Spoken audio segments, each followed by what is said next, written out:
yasa duk mutumin da yake ambaton Allah, ƴan uwa musulmai, zaka ganshi a cikin duniya ba mutumin da yake samun hutu a cikin zuciya kamar sababu. Ambaton Allah ya fi cin naman kaza da farfesun talotalo daɗi, wallahi ya fi shi. Sai gama cin naman talotalo ka ce wayyo, ka fara jin damuwa, yanzu kuma gobe mai danci, na ji na ci ne to gobe ba. To in ka gama cin da yau sai a ɗora maka tunanin kuma na gobe, sai ka kama zama sakat. To in ban ci gobe kuma bala'i, sai ka ta zama ka shiga nan kafta nan kana neman na gobe.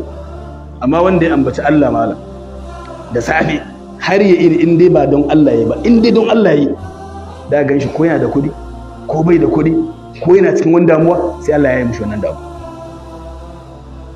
ba zai ji ba. Ku rike wannan abin da gaske ne. Matsalar ba ma ambatan Allah ne ba da mu ba.